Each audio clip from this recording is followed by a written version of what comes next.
What's happening, everybody? It's Johnny Snow in the building again, and we coming with part 2 of this little series I got going with my 2021 gun collection. All right, I just did the 8K part, so this is going to be the part of guns other than AKs. And what I did is I put enough on here to fill up the table. I'm not sure how many parts this is going to have to it, but we'll just go ahead and do the ones that fit on the table this time, all right? And then, I'll bring some more. I'll do another one here pretty soon. All right, so these are, my AR styles. I have my two Masterpiece arms, and then I have my MCK, all right? So let's see, which one am I going to start with first? I'll start with this one, all right? This is my Masterpiece Arms MPA 30 DMG.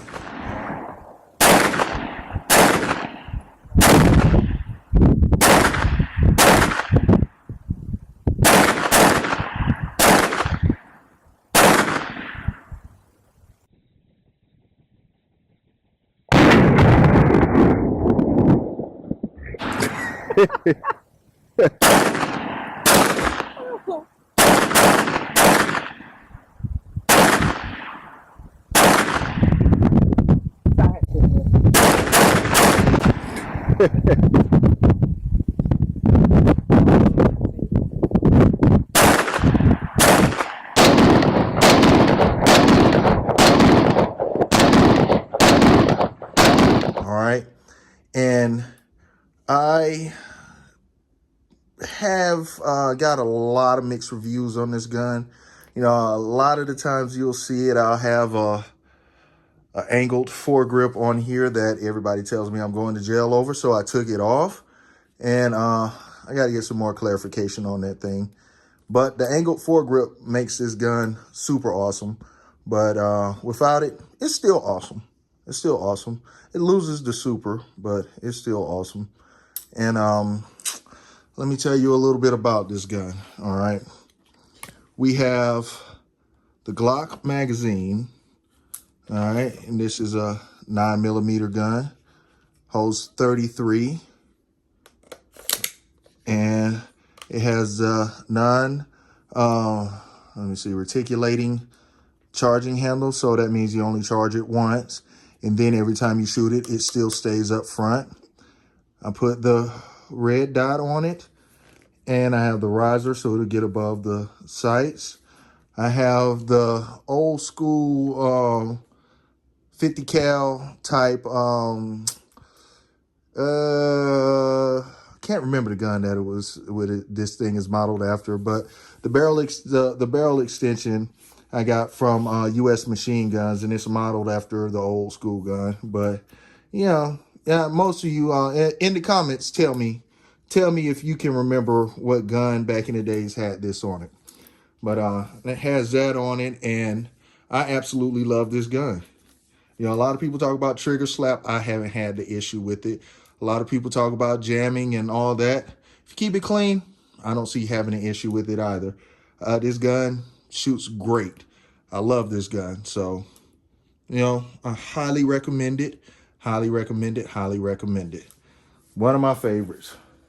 And I say that about all my guns, I know. I know.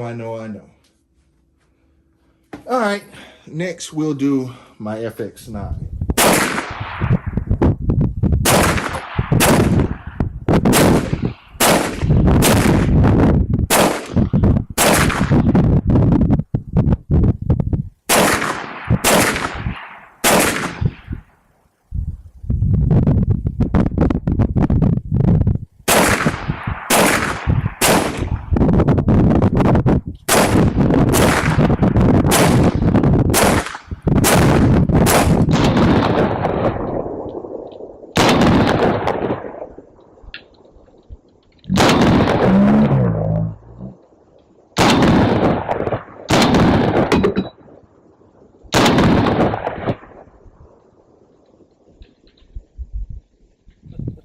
This FX9 has been highly modified.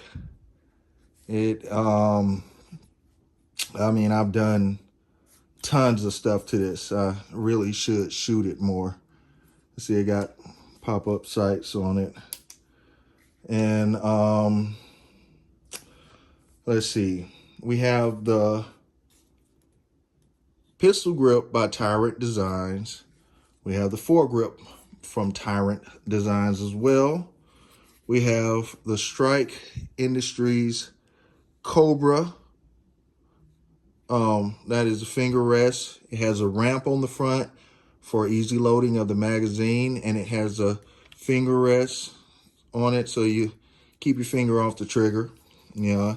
And I also have a Strike Industries, let's see if I can get this in focus, enhanced castle nut on the rear. So enhanced castle nut on the rear, a phase 5 buffer tube, skeletonized pistol brace, and let's see, what else have I done to this thing? Pop-up sights, I already talked about that, and that's about it. You know, and this too takes Glock Magazine's 33 rounders, so it can share the magazine with my MPA 30 DMG and with my NAC 9. So this right here is by far one of the smoothest shooting weapons that I own.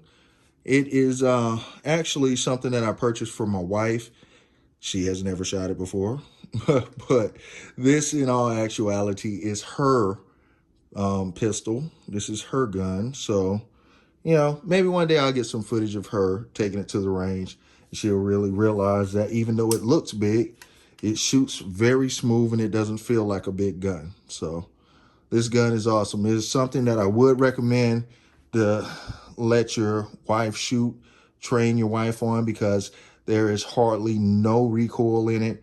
And, you know, 9mm round pushing a standard size buffer tube back, it will eat that recoil up. And this is an awesome gun. Awesome, awesome, awesome. Highly recommended. Highly recommended.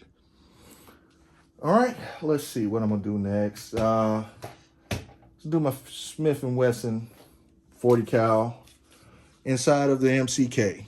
All right.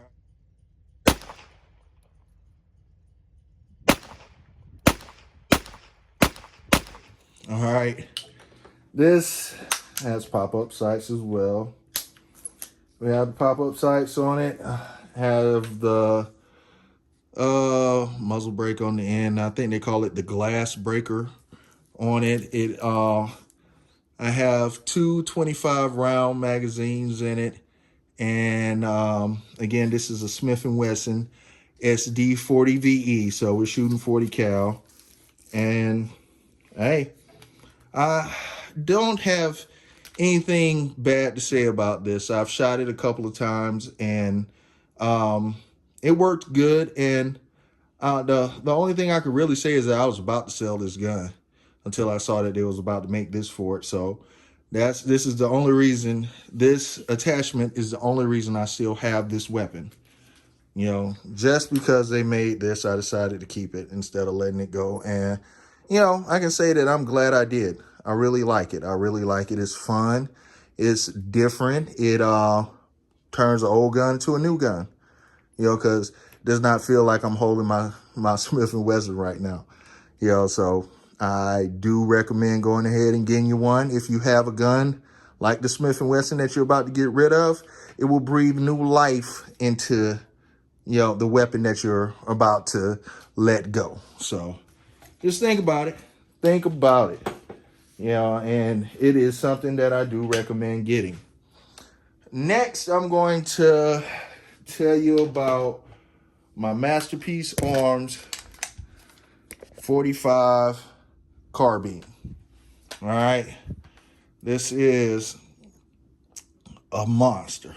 This thing weighs a ton. It's heavy.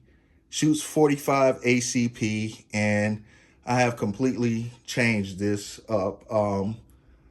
I actually had planned on getting it Cerakoted Stormtrooper style, either Stormtrooper or Mandalorian, you know, Stormtrooper or Boba Fett. That's what I was thinking. So I have not made my mind up yet on how I'm going to do this, but as you see, this is a big beast of a gun. It is heavy, heavy, heavy. Yeah, and I would say this is a good weapon until you run out of bullets. You can turn it into a melee weapon. You can really swing this thing if you ever had to. And I can't tell you to go get one because you're not going to find these for sale. I have not seen another one of these for sale. So, yeah, there's no recommendations on getting yourself. And, if you do have one of these, hit me up. Let me know. Tell me about it. Tell me if you like it or whatever. Now, this is the one that came from the factory as a carbine. I did not add a long barrel to it. I didn't do any of that. It came from the factory as a carbine. So this is 45 ACP. So if you have one or knows anybody that have one, let me know. Tell me about it.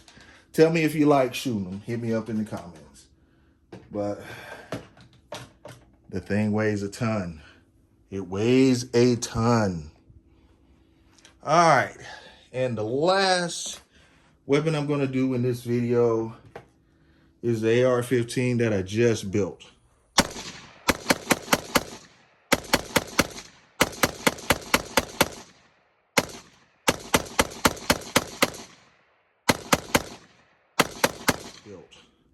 Which feels extremely light after I've put down the Masterpiece arms.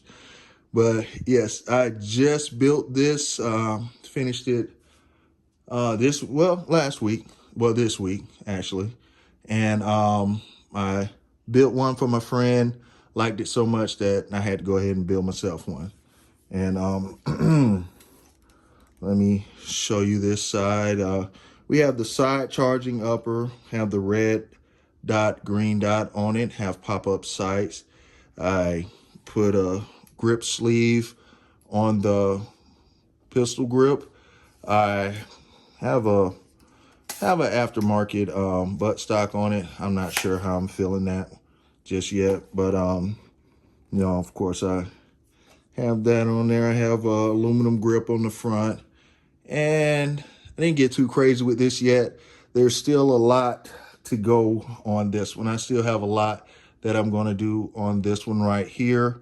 So, matter of fact, if you have any ideas that you think, what you think I should do with it, hit me up in the comments, let me know. If you have any suggestions. And I actually, hold on just a moment. I actually have a trigger that I'm going to put on it. All right. This is the trigger that is about to go in my AR. It's a drop-in trigger. And it's a Timney drop-in trigger. So we're going to see how this trigger works in the AR. And, I usually don't be pulling out ARs and doing too much with ARs. But I like this one. So you'll probably see a lot more of this one. It'll probably be a lot of comparison. Like I plan on doing a 5.56 out of the AR and a 5.56 out of my M85. See my Zastava M85. See if there's that big of a difference, because this has a 16-inch barrel on it, and I think the M85, I have pushed it out to about 17 inches with the barrel extension that I put on it. So we shall see if there's any difference in, I guess, penetration and how it hits, and if there's any big difference between the two. That's going to definitely be something that I test out to see how it works. But there you have it. There are some of my non-AK weapons. Like I say, I'm going to do another couple of parts to this to get the rest of my non-AK weapons out of the way. But this is the first in probably about 3 more that I'll do. And if you have not subscribed, hit that subscribe button. If you once you hit that subscribe button, hit the notifications, And make sure to go check out the Snow Armory. And that is at thesnowarmory.com. Go check it out. Johnny Snow up out of here.